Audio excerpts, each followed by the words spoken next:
Hey guys, it's Frederik from the FWX podcast. I've been talking a lot about superheroes lately, and that is both because I have seen a lot of superhero content, movies, TV series, and some video games too, and we're about to get a whole lot more superhero content, and I saw last weekend a new superhero movie, and that is this one, the new Superman movie, because right now it's out on digital, so you can go watch it. So, by the way, if you have not seen it yet, huge spoiler alert because I'm gonna talk about the story. And but if you would like to stay for more, please do. Also, important to know is that this is the first movie of the DCU with James Gunn and Peter Safran at the helm of them, and also an interesting note from me myself, this is the first Superman movie I ever saw. So this is a big deal for me because I'm about to talk about a character I've only seen once on the big screen. But I've seen several versions on the smaller screen though, on the silver screen. And so I'm gonna do that in a moment, but first, if you like this kind of content, if you like stuff from the DC universe, you can go ahead and click to like this video. You can also subscribe to the channel if you like this kind of content, so that I can bring it to you. Also, you can share this with friends and family and people from work or here online. You can comment away in the comment section if you like. And without further ado, I'm gonna start talking about this new Superman movie. Again, huge spoiler alert if you haven't seen it yet.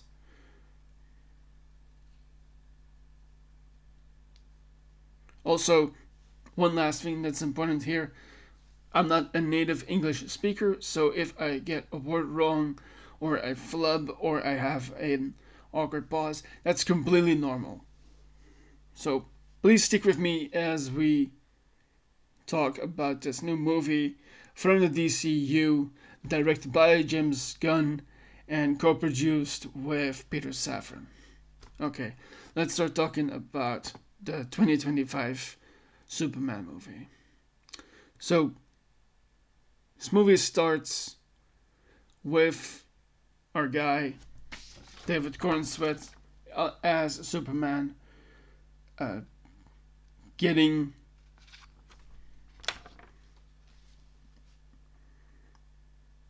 crash landing on a very icy part of our Earth, likely in Antarctica.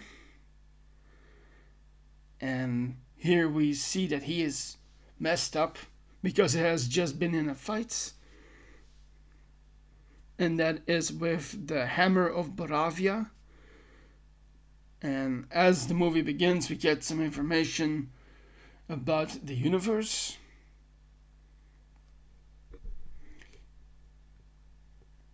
And I talked in my superhero genre episodes of the podcast that there's such a thing called metahumans. And so they have been around for a long time. And he has just fought one of those, the Hammer of Borovia. And so Superman, or Clark is his real name, Clark Kent, has just stopped the nation of Boravia from invading the country of Jarhanpur, which is its neighbor. And he has warned the president of Boravia, Vasil Gurkos, to leave Jarhanpur alone.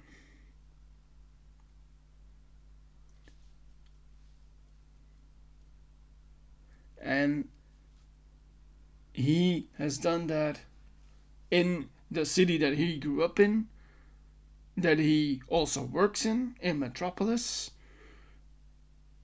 And for the first time, he is there defeated by this Hammer of Borovia. And here he flees, and we find him in Antarctica near his Fortress of Solitude. And he is helped here by someone similar to him, but not completely. As in, an animal helped him. And so there's a famous super enhanced dog called Krypto, which is a dog that Superman is taking care of. It's a sort of a foster situation, as he tells it in the movie. And this dog is not at all that friendly, but friendly enough to help out. And so with some whistling, Clark or Superman gets him over there, and he says to Krypto, "Take me home." And in this case, home means the Fortress of Solitude. And so Krypto takes him to that place by Clark handing over part of his cape to Krypto so that the dog can carry him further. But luckily, since he's on a thick pack of snow, he's likely not to get bruised hard or not. And they're quickly followed by some enemies that includes Angela Spica, who is a version of the DC Comics figure the Engineer, and who is an ally of Superman's nemesis, Lex Luthor. And this leads Clark to his Fortress of Solitude, and because it responds to his DNA, he is let in, and his it's, by the way, his last vestige of the things that he had from the place that he is originally from, which is the planet of Krypton. And so some of the things that were on this planet have survived the journey to Earth and are present in the Fortress of Solitude, and that includes his robots. And they get him to like a gurney, and they start to heal him with the use of the sun, because the sun is exactly what gives Clark Kent his powers, his ability to do different specific kind of abilities, like the heat vision or the icy breath that he can use, or the ability to fly as well, and then all the super enhanced abilities that he has, including a lot of strength. And so they place him on this gurney, on this triage kind of bed, and they hold him up so that he can be beamed by the ultraviolet rays of the sun, which gives him his power and heals him to a better point.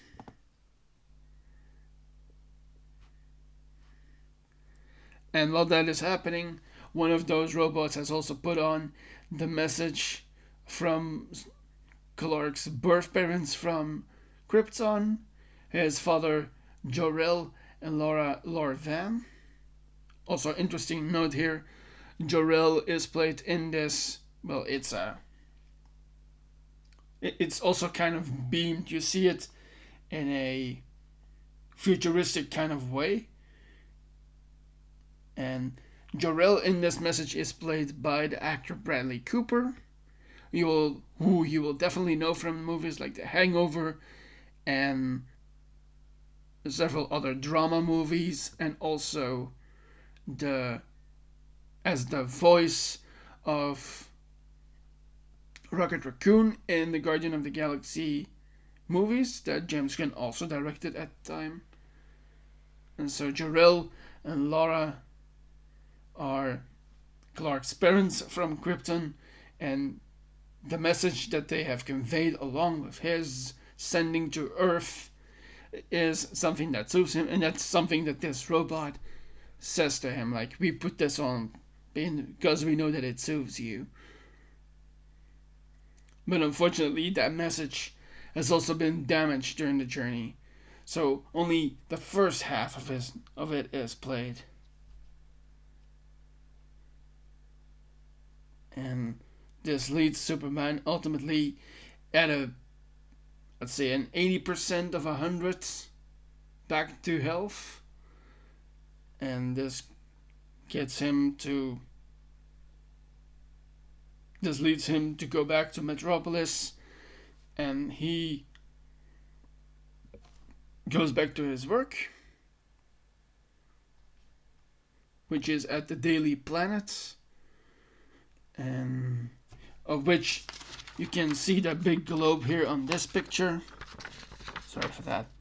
That's this place, the Daily Planet, which is a journalistic venue where Clark Kent works as a reporter, and along with his colleagues,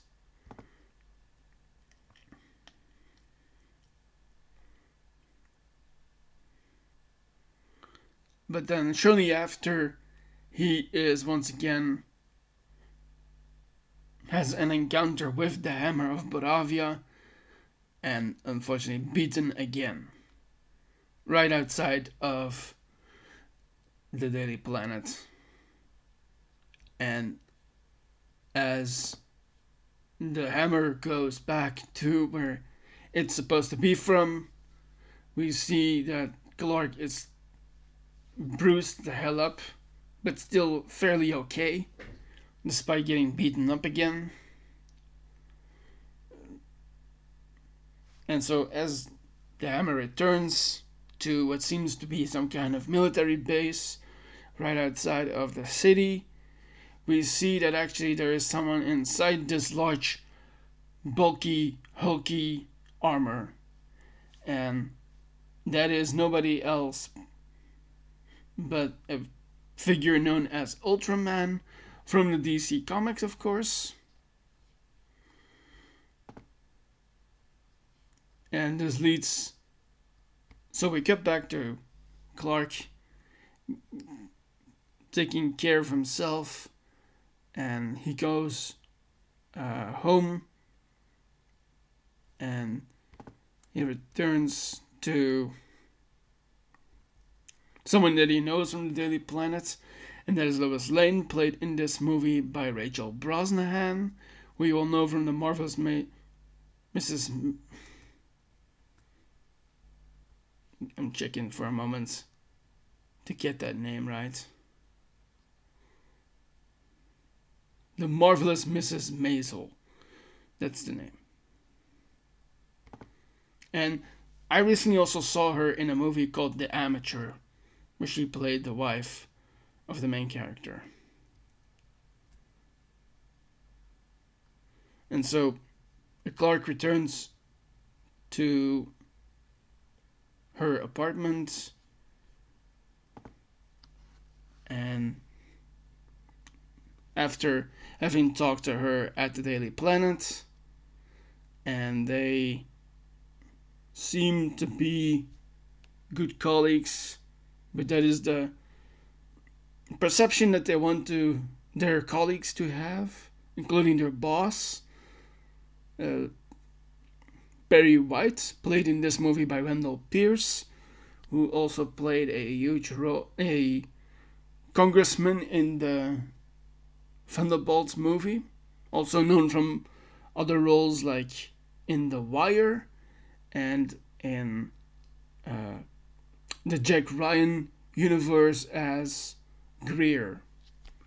Okay, and so after having a discussion with Lois, Clark returns home, because he is currently living with Lois, and we see for the first time that they actually have been in a relationship for some time, and they have an agreement where he allows Lois to interview him as he tries to be the man that she doesn't know that well yet, being Superman.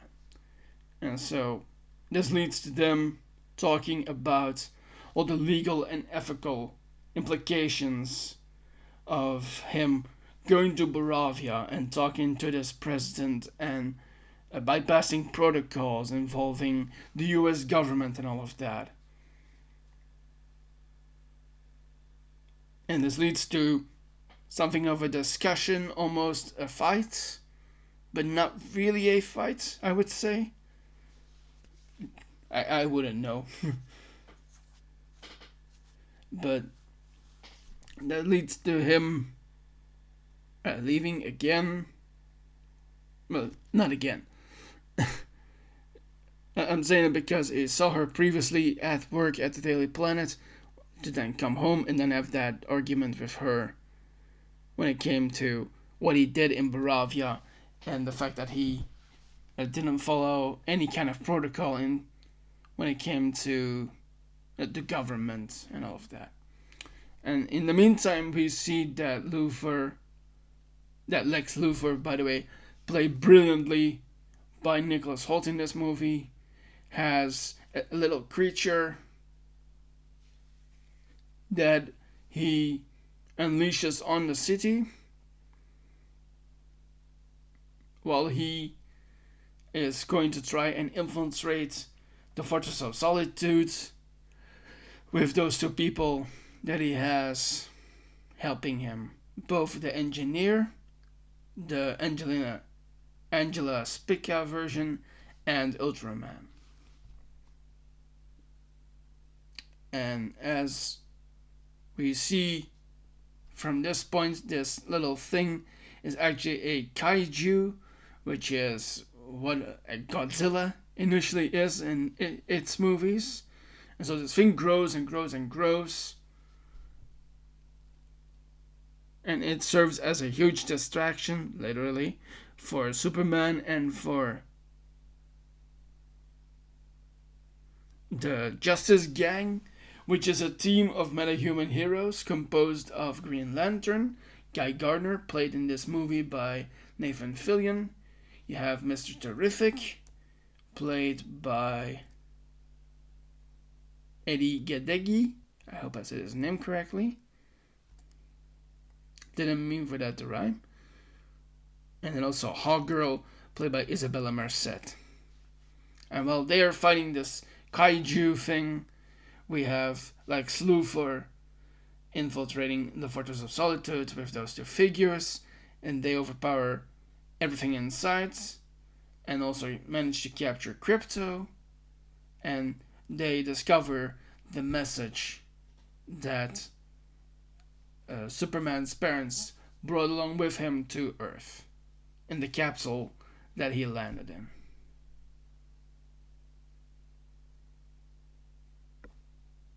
Yeah, anyway. So, the engineer is tasked by Lex to restore not just the part that is already there, but everything else that's possibly to be recovered. And she manages to do it while Ultraman is cleaning house inside the fortress. And that takes us back to the fight in Metropolis with the Justice Gang, as those three heroes, Green Lantern, Mr. Terrific, and Hawkgirl, are fighting this kaiju along with Superman. But it's very clear that they have different ways of working in a team, and the ways and style that Superman has, as he wants to very much take this creature alive. But then he sees how the Justice Gang works and how they manage to get the T-spheres, which is like huge, like I would say small pumpkin size D-spheres inside the creature, and Mr. Terrific explodes it, kills the kaiju by destroying its internal origins with those things that he uses, the D-spheres.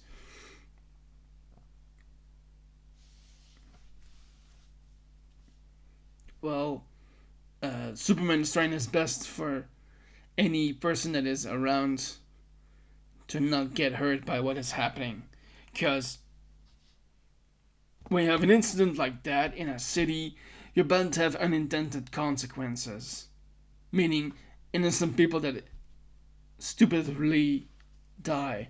And so we see moments of incredible heroism from Superman as he saves not just the people but also the animals. For instance, there's a scene where he saves a squirrel from about to get crushed by the kaiju, and so while he's getting people out of harm, the Justice Gang managed to kill this creature, this kaiju figure. And as that comes to its ending, we get a broadcast from Luthor, who has a lot of power, being the CEO of LuthorCorp, I believe that is the name.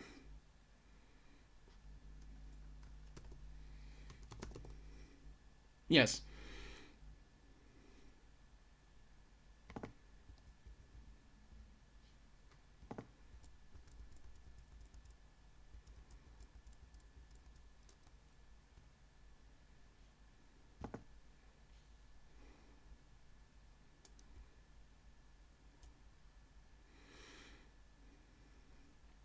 And so we get this broadcast from Lex Luthor as the message from the Kryptonians is shown to all of Metropolis and possibly the world as well.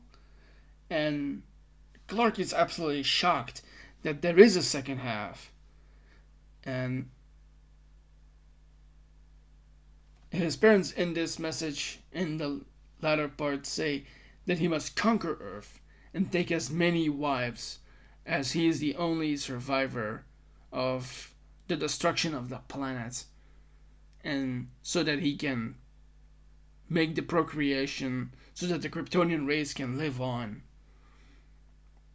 And this is actually a doctored part. And in scene we see the public opinion against Superman happen, as we get several people from the crowds and the people that Superman has just saved turn on him, and people start to yell insults at him. They start to question what he is doing exactly because of what his parents supposedly said, and also that, is this really who you are? And that leads to him walking away slowly. He gets a can to the back of the head as it is thrown by one of the people that he has saved.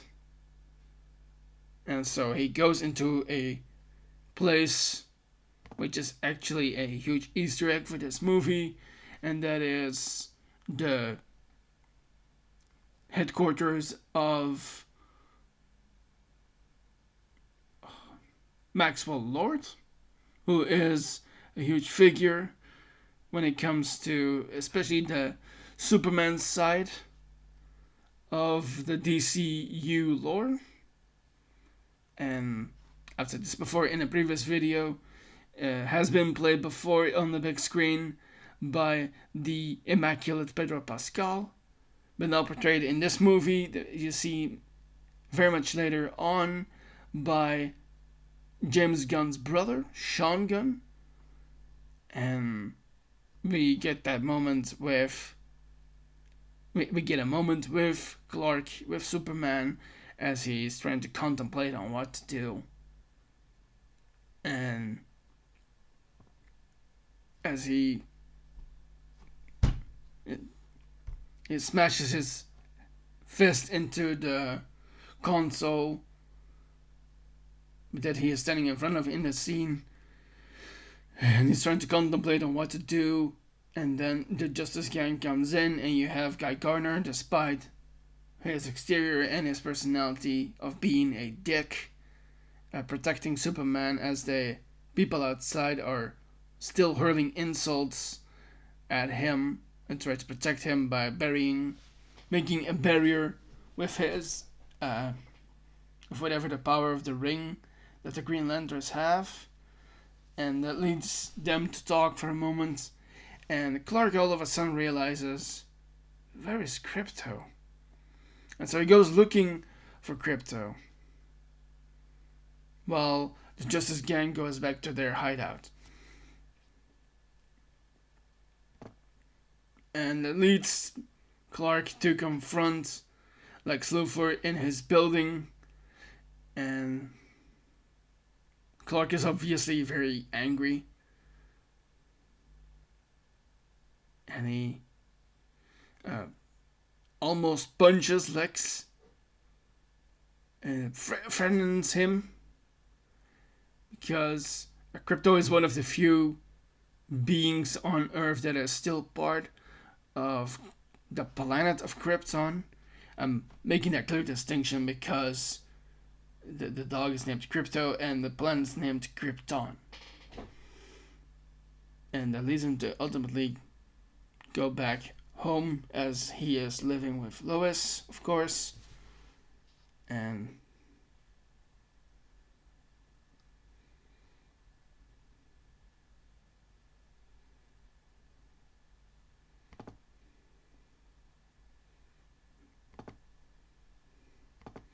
sorry, I'm clicking. So that leads him back home, and he has a heart-to-heart conversation with Lois. And he kind of is at the end of his rope, doesn't really know what to do at this point, but he does know that he loves her, and he tells her that. And that gives us a tender moment with them as they kiss, of course. And he tells also to her that he's going to surrender himself to the government.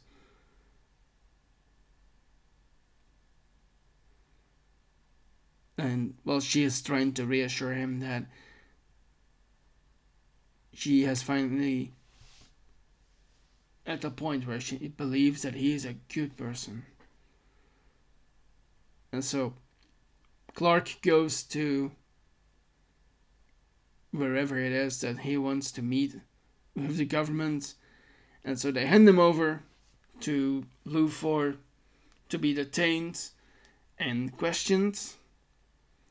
But Luthor takes him to a place that he has never known about, which is a pocket universe wherein Lex is keeping people that would serve some good for him in and when at the right time.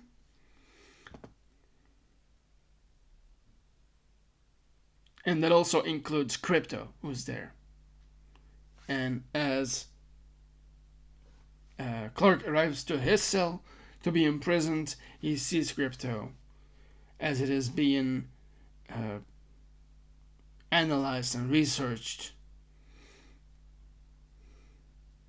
And Luthor also knows that there's only one thing that can really damage Superman, besides getting beaten mercilessly, and that is the kryptonite.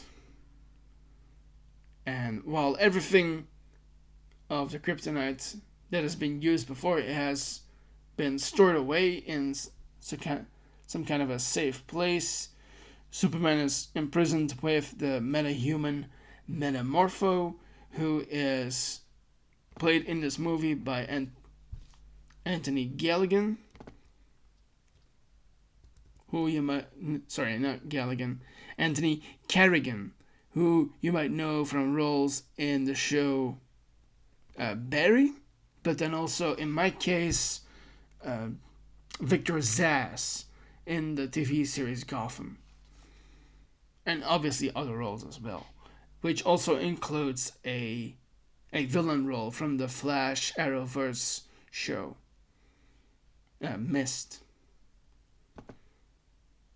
And so Luthor asks Metamorpho to transmute one of his hands into kryptonite, which renders Superman powerless. And the only way that Metamorpho would do this is because he is also threatened, as Luthor is also holding Metamorpho's kid, a little green guy called Joey. And he is green because of Metamorpho having been with someone before, and which resulted in Joey also being like him, having a different appearance and different abilities. As the name suggests, that he morphs into something else. And as Superman is questioned, Luthor gets someone that used to support, or is still supporting Superman, a guy named Molly, who he once saved, and he got a snack from, because this was a vendor that he once saved. And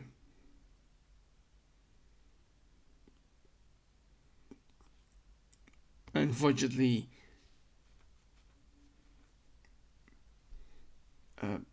Clark is brought back to his cell, leading him to a bit more talk with Metamorpho, who tells about his kid, about Joey, and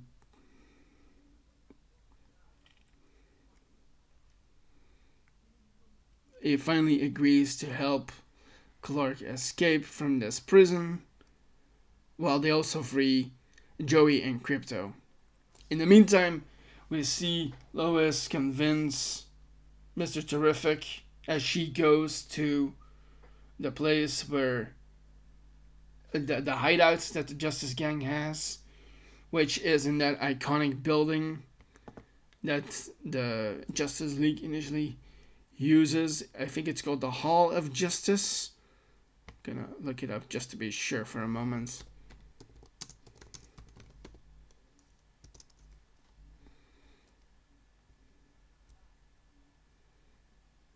Yeah, okay. Turns out I was right. That's nice. And so they finally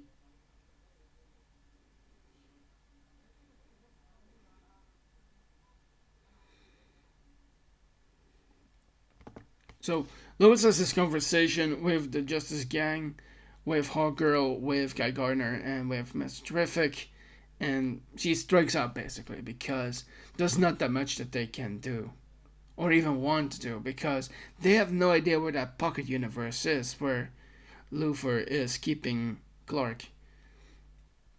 And that leads her to have only one ally, and that is Mr. Terrific, who decides to help her out, which is in that kind of military kind of base where the Hammer of Borovia is stationed. And we get an incredible fight scene as Mr. Terrific shows off that besides being a genius and a tech designer and all of that, he's also a badass who can use those D-spheres that I talked about earlier, those right things, and he can use them to fight, or even in the comics, flies on, and so that leads them to get to the thing, a kind of portal that gets them into the pocket universe,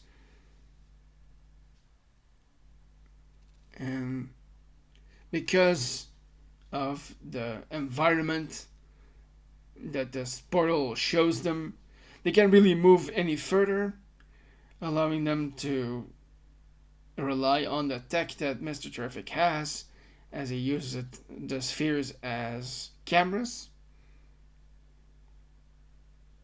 And so, while Superman and Metamorpho are escaping with Joey and with Krypto, they are picked up by Lois and Mr. Terrific and they get out of there. But having been exposed to kryptonite now means that Clark is not that well, and so Lois takes Clark to go and see his parents on Earth, Jonathan and Martha Kent, and Clark stays the night and the next day to recuperate from the fight and rescuing both Krypto, Metamorpho, and Joey, the little greenish baby. And that leads him to have a conversation with his father, basically like a foster father, Jonathan, who tells him that who you are depends on what you do, and that your choices and your actions determine who you are, and not just the message that you got from your parents who gave you life. Which very much sounds like the Spider-Man quotes, but then in a Superman way. And meanwhile, we have one of the people at the Daily Planet meet up with someone that Luthor knows intimately, which is his girlfriend named Eve Tesmacher.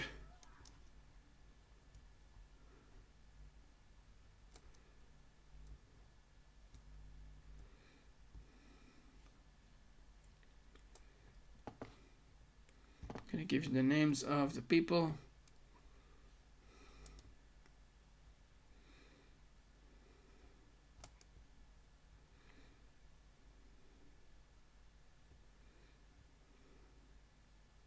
So,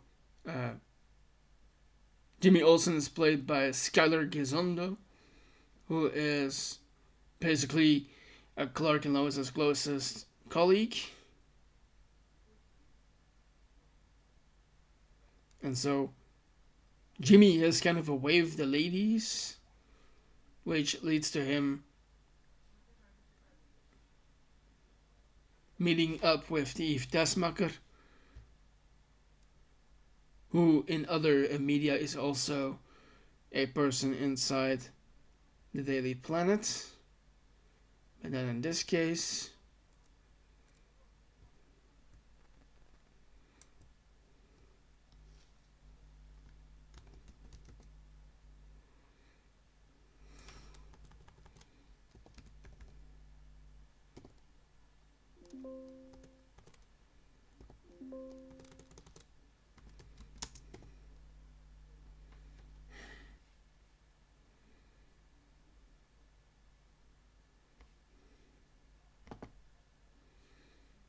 just a second, trying to find who played her again.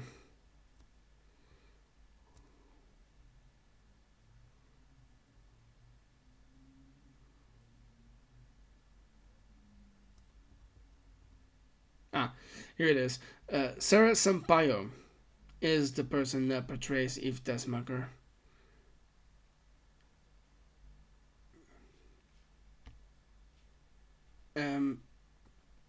And so Jimmy has met up with Eve, who actually is absolutely infatuated with him, and she has found it in her to turn on Lex and gives him information that he very much needs so that the Daily Planet can do a report about what Luthor is actually doing behind the scenes. That isn't just fighting with Superman. Because, and what she does initially, because in this version of her, she's kind of a bimbo, but actually a smarter bimbo, because all this time while she's making or taking selfies, she also supposedly has evidence in the background of those photos.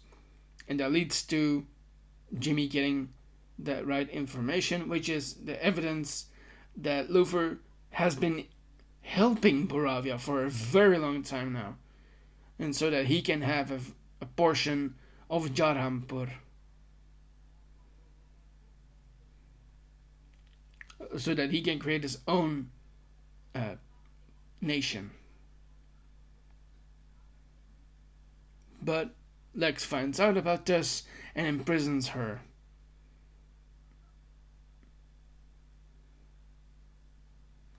And as he's also doing this, he kind of does something unspeakable, which is using that pocket universe that he has to create a rift in reality, which starts to split the city of Metropolis in half. And this, I'm talking about a real rift, like the waters of the Red Sea in Moses' story in the Bible, kind of thing. Like, it literally opens up. And so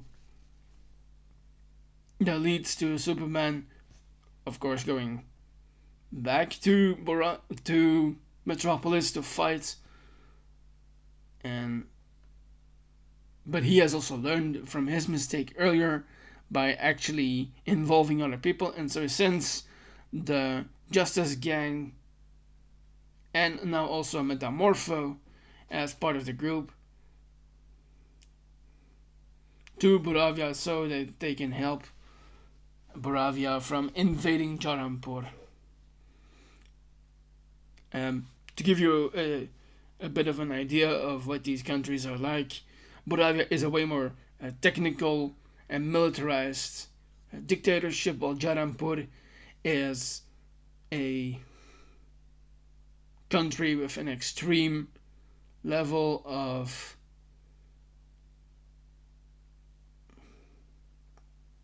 poor people that literally have nothing but the sweat on their backs and the blood on their lips from being abused and beaten by the oppressive forces of Boravia. And so that leads to them stopping and that leads to the Justice Gang beating the Boravian army as they put in all their strength. And that results in a cool hallway fight scene with Hawkgirl as she breaks into the presidential palace and takes the president out of there, Gurkos.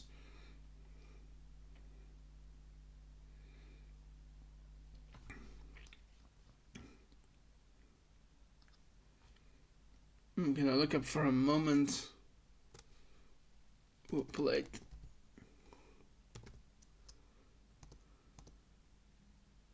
I hope I pronounce this right. Zlatko Buric plays Vasil Gurkos, the president of Boravia.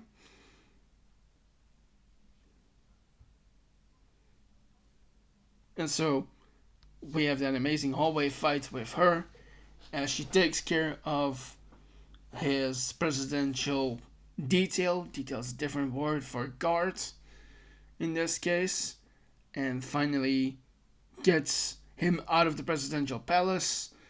And he's glad that it's her because he thinks he is not going to kill her, and she jokes "I'm not Superman," and she lets him fall to his death in his country.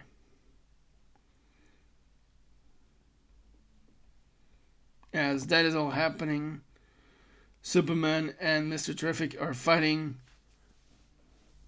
Planet Watch, which is the collective name for Lex's superhuman group with the Engineer and Ultraman.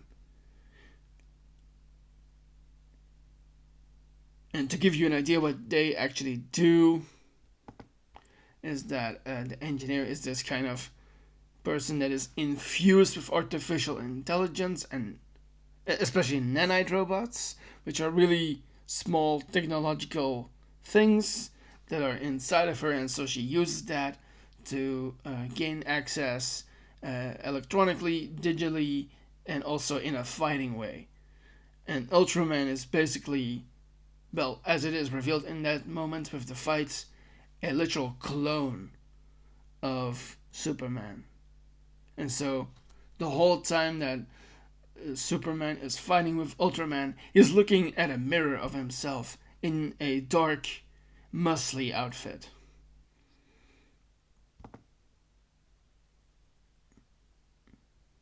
And at first that starts in the football stadium that they have in Metropolis, but then spreads to the rest of the city as the rift is ripping everything apart. So, like in this picture, you can kind of see in the background the city of Metropolis. So, all this splits open, and you have some interesting scenes with them as this rift is kind of like, maybe some of you have, no, I'm gonna rephrase that. So all of this, the city of Metropolis tears open, and that leads to scenes with them falling from great heights onto parts that the rift is opening.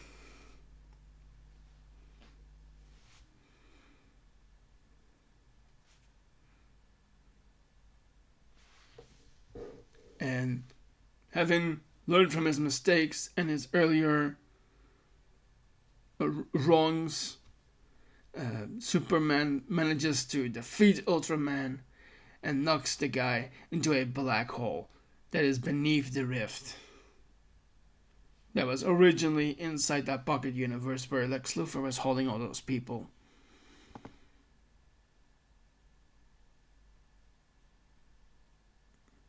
And that leads to Superman meet up with Luthor again, who finally has his villain monologue as he says that he has orchestrated this whole conflict of Jarhanpur and Boravia as a way so that he can implicate Superman for doing this, because Lex can't stand Lex absolutely cannot stand the fact that Superman is so publicly admired by everyone, despite that he is from somewhere else, despite him being different. And so he's completely driven by jealousy and envy even more. Like, you are my rival, but I damn hate you for having the love of the people. And David Corenswet, as seen in this picture for the poster, kind of beat up by the fight that he's been having with Ultraman and the Engineer. And by the way, interesting note here, the way the Ultraman fights is that there are cameras, sort of like the T-spheres from Mr. Terrific, constantly following the Ultraman, allowing Lex to have a dog in this fight. That's a deliberate pun for you, because that way he can instruct Ultraman what to do, as this is a clone of Clark who follows every command that Lex tells him to do, and so he uses phrases that could be used in a chess match or in that battle sunk, ship sunk game that you can play in real life. I'm missing the name all of a sudden. You know what? Sound off in the comments what the name is, because I can't remember it right now. Anyway, so that leads to that super villain mustache twirling monologue from Luthor saying, "I envy you, Superman." But then our guy, Corenswet as Superman, challenges this incomplete ideology by saying, "Look, I may be an alien, but I've lived here my whole life. I came here as a baby, and being human isn't my weakness, it's my strength." And that ultimately is what makes him who he is. What he does and chooses is to be himself.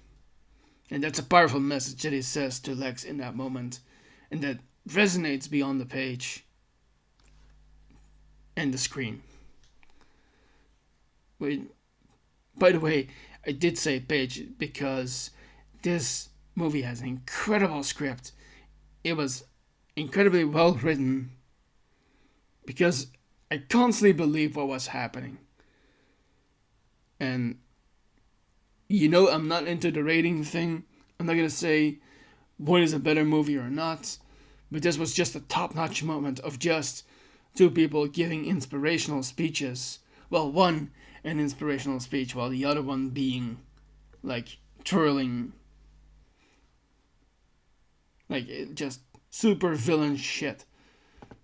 And that leads to Luthor being a defiant asshole until Clark summons Krypto to him by whistling again, and he's hauled away as Krypto is taking his own revenge basically on Luthor for having him taken away and put in that pocket universe to be studied, and wrecking that whole building as Krypto does it in the dog way, of course, by just sluntering him.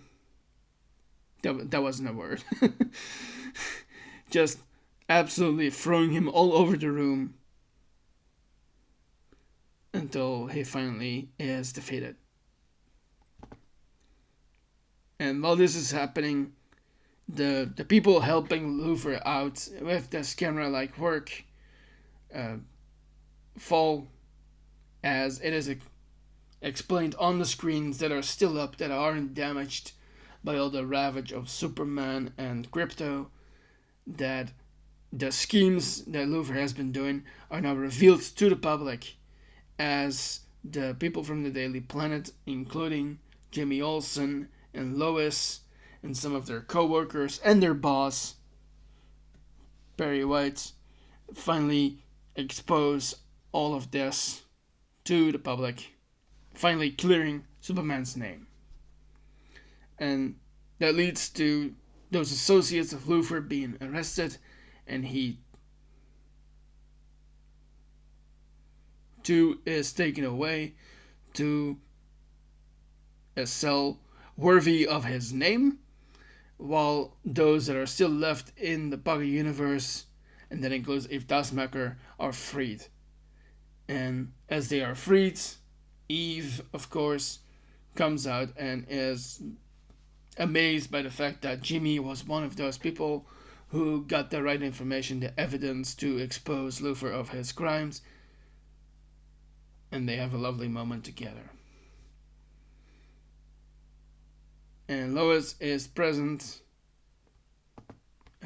One thing I didn't mention before, but when Lois went to the Justice Gang in their hall and to ask them for help, she got access to the transportation mode that Mr. Terrific uses, and as the whole city was evacuating, because it was not just a voluntary but a mandated evacuation of the city, she and the crew from the Daily Planet got into this thing and they got away, and finally they land again in this moment as Lois and the others are looking around at what the hell happened, but also glad that it finally ended.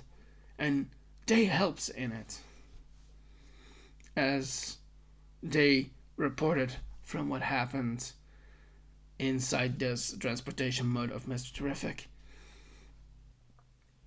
And that leads to this embrace that Eve and Jimmy have, of course. But then Clark surprises Lois by showing up in his Superman uniform and tells Lois Lane that he would like to do that interview right now. So they get away for a moment, and we get to see a lovely moment as they once again kiss, and she confesses to him that she loves him too. And we see this movie end as Superman returns to the Fortress of Solitude, where he is getting cleaned up by the robots who have been restored, and the fortress has been restored as well. And Krypto is also there as he's playing around. And we get a tease for what's possibly coming next, as all of a sudden Kara Zor-El, Clark's cousin, little name thing here for a moment. So I've been using both Clark Kent and Superman all for the entirety of this episode, because those are the two versions that we mostly see. But where he is from, on the planet of Krypton, he also had another name, and that is Kal-El. And so he also knows his cousin to have that kind of name. And so all of a sudden, his cousin Kara Zor-El arrives, and she's a bit out of it because she's drunk, actually. Because, well, as we'll see in her feature film probably, is that while he was on Earth being taken care of by the Kents and by the people at the Daily Planet, she was off in space, in what is left of Krypton, dealing with the reality of what happened. And we're likely going to see that in her feature film. And also important to note here is that this is also a new version of Kara as well. The first version of her, played by Millie. I'm gonna check this to be sure. Millie Alcock from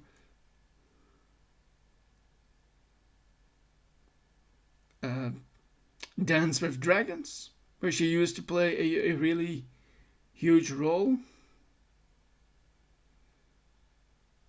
So she portrays this role. And as she arrives, she is... well, it's unsure if she's really glad to be there, but she's glad that Clark has been taking care of Krypto, despite all the adventures that they just have been in with Lex Luthor and the Pocket Universe and all of that. And finally leads to Krypto leaving with her to go somewhere. Likely the planet of Krypton, or what is left of it.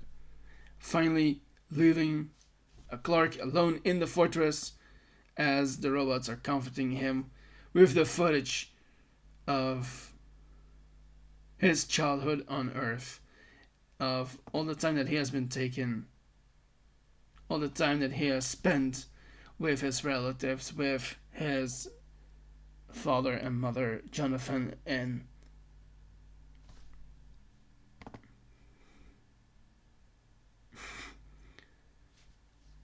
how could I forget that name now for a moment?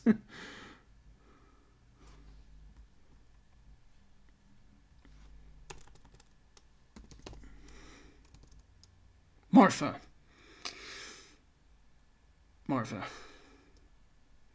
So that is where the movie ends.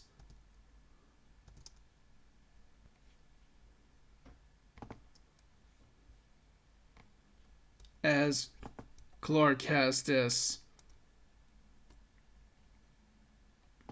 bittersweet memories of his time on Earth, spending it with Jon and Martha. And that is where this movie ends. And so that's all of that for this episode with the movie. I want to say before I go that this was a solid movie. I absolutely enjoyed watching my first Superman movie, and I go so far as to say that this is a perfect movie. And you should definitely watch it. It is absolutely worth it. I know chronologically that this is not the first thing that to come out of this new DCU, with there being Creature Commandos, which I did also try to watch, but was less my thing. But this movie absolutely was. And so I recommend you to go watch it in the theaters, the cinema, or just at home, because it is now out digitally and you can find it on a streaming service that it is out on, I believe. And so you can do all that. And I want to thank you for watching and listening to this episode of the FWX podcast. I'm Frederik, and before I go, one last time, you can like this video, you can subscribe to the channel for more of this kind of content from me. You can also comment away in the comment section if you like, and also share this with friends and family, and with people at work, or just here online or on social media, where you can also find me on my name. And also, I recently joined Substack, where you can find some more personal stuff from me. Okay, that is everything. This has been the FWX podcast, and I will see you in the next video. Goodbye.